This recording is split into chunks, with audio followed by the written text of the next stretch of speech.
Allahumma rahamni bil Qur'an. Lah nggih, mentang-mentang mat aslinya ada alif ya wawu, terus kalau yang fathah berdiri, kasroh berdiri, ndomah terbalik itu matobi palsu katanya Bu. Gimana Bu? Terima kasih penjelasannya Bu Nur. Huruf mad itu ada berapa? Kita kembali lagi ke situ. Huruf mad itu ada 3. Alif, wawu, dan ya. Nah, dia bisa berfungsi menjadi huruf mad atau tanda panjang. Mad itu artinya panjang. Ketiga huruf ini bisa berfungsi menjadi tanda panjang apabila setelah domah ada wawu sukun. Wawu bisa berfungsi menjadi bacaan panjang, menjadi huruf bisa dibaca panjang karena ada apa? Karena ada huruf yang berharokat domah, terus di depannya ada wawu sukun. Contoh, amanu, nunnya domah, wawunya sukun, maka nun itu harus dibaca panjang. Nah, berarti wawu sukun itu berfungsi sebagai bacaan mad. Tapi kalau misalkan nunnya itu berharokat fathah, di depannya ada wawu sukun, wawu itu tidak berfungsi sebagai bacaan mad, dibaca panjang, maksudnya huruf itu dibaca panjang, benar kan ya? Seperti itu. Jadi wawu fungsinya setelah huruf berharokat domah ada wawu sukun. Yang kedua yaitu ya. Ya sukun setelah kasroh. Apabila ada huruf hijaiyah berharokat kasroh dan di depannya ada ya sukun, maka ya itu berfungsi sebagai huruf mad. Jadi huruf yang sebelumnya ya itu yang berharokat kasroh itu dibaca panjang. Kenapa panjang? Karena huruf itu berharokat kasroh, terus ya-nya di depannya itu sukun. Makanya huruf itu harus dibaca panjang. Seperti wakila, kila, qaf kasroh, di depannya ada ya sukun. Kila. Tuh. Terus alif. Alif, misalkan alif ada huruf mad yang berharokat fathah, di depannya ada alif, maka alif itu berfungsi untuk menjadi huruf mad, memanjangkan huruf yang sebelumnya alif. Karena apa? Huruf sebelum alif itu berharokat fathah. Itu kuncinya ya. Jadi 3 itu. Wawu setelah harokat domah, ya setelah harokat kasroh, alif setelah harokat fathah. Terus mat tobi'i memang terbagi. Mat tobi'i itu adalah yang disebut mat tobi'i itu asli. Mat itu asli. Tobi'i itu asli. Jadi ada bacaan yang asli, ada bacaan panjang asli. Mat itu panjang, tobi'i itu asli. Terus mat tobi'i ini orang yang sejarahnya mat palsu itu nggak ada nih. Nah, mat tobi'i ini terbagi 3. Terbagi tiga nih, perhatikan. Terbagi 3. 1, mat tobi'i zahiri. Zahiri itu nampak jelas. Huruf matnya itu jelas. Seperti ya sampaikan tadi. Domah sesudahnya ada wawu sukun, fathah sesudahnya ada alif, ya kasroh sesudahnya ada ya sukun. Nah, itu dinamakan mat tobi'i zahiri. Itu yang ke-1.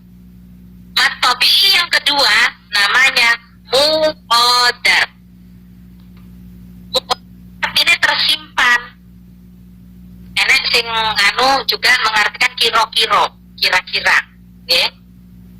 Kok ada mat tobi'i muqaddar ini gimana? Yaitu yang dinamakan katanya ada harokat berdiri, ada kasroh berdiri, ada domah terbalik.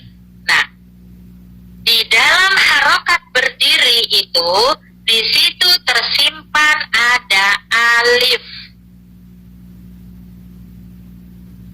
Di harokat berdiri di situ itu tersimpan ada huruf alif.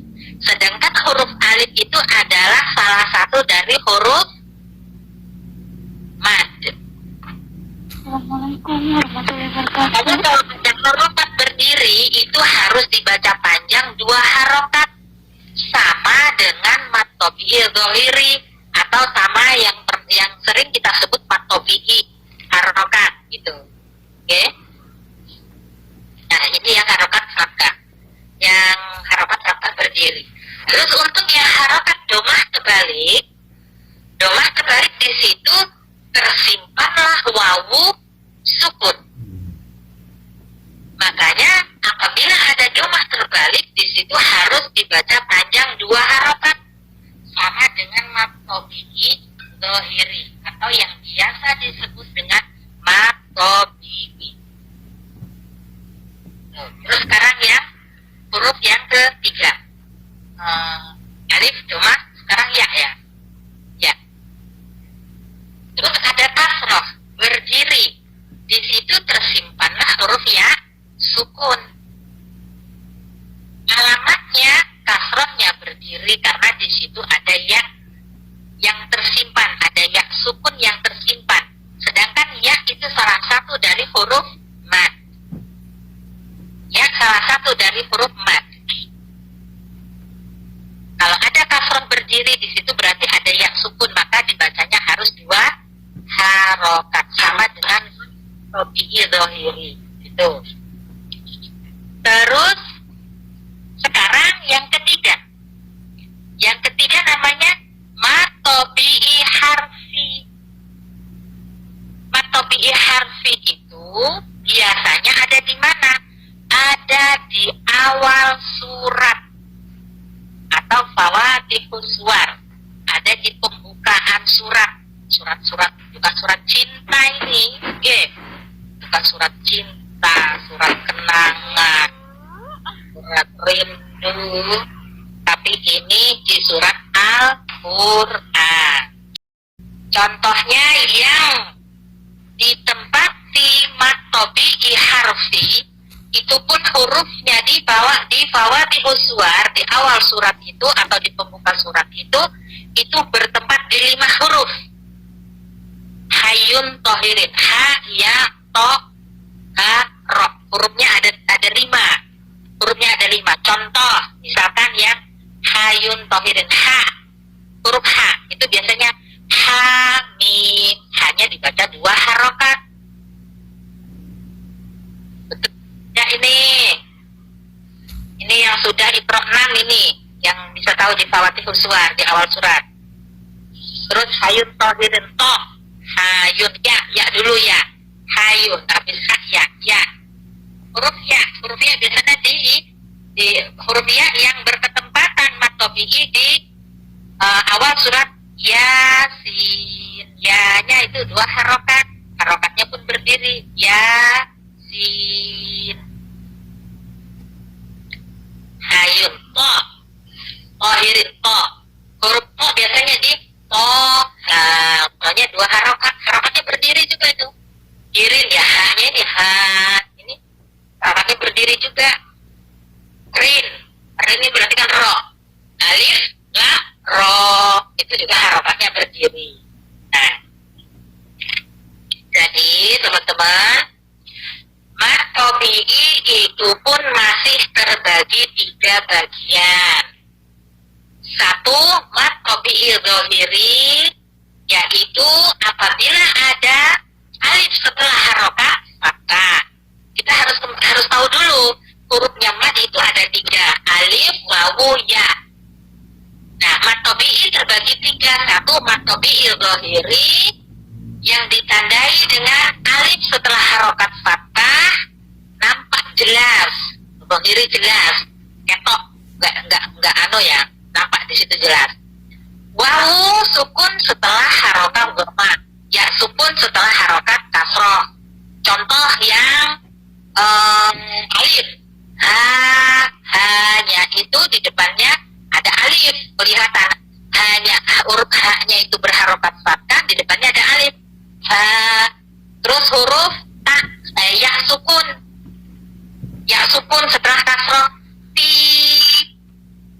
kasroh ti, di depannya ada ya sukun ti. Terus wawu sukunnya ku, kaf domah ku, di depannya ada wawu sukun. Nah, kelihatan wawunya sukun, domahnya pun ada sebelum wawu sukun.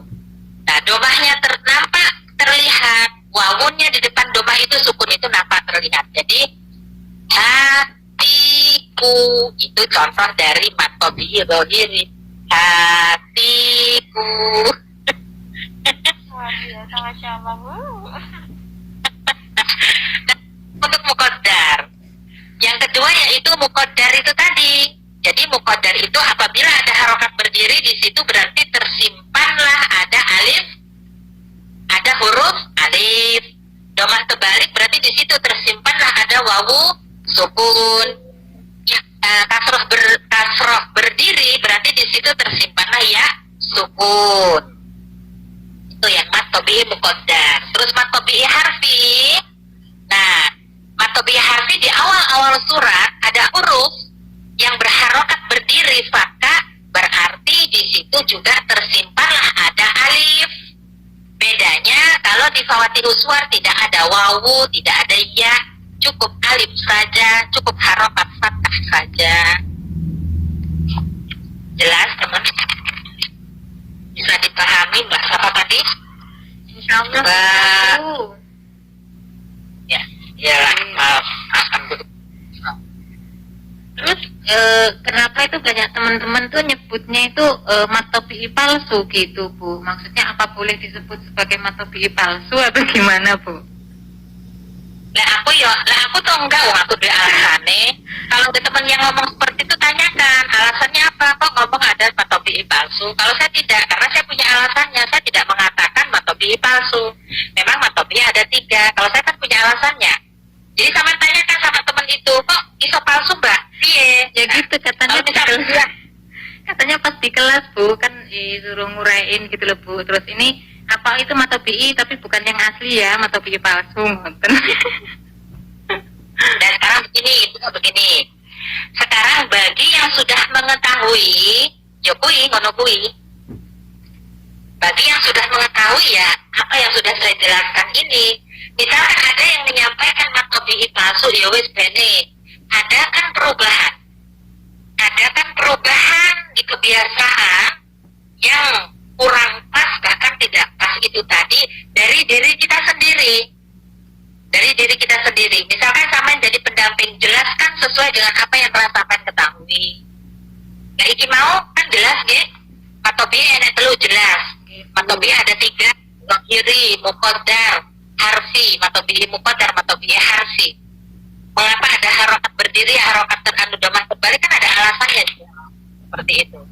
Jadi seperti itu Mbak. Jadi ada kan perubahan dari diri kita sendiri yang kita sudah mengetahui. Jadi yang sudah biarkan saja, jangan dijadikan permasalahan. Yang penting konco sing dianu itu paham. Ngono. Jadi seperti itu Ya, Bu, saja. terima kasih.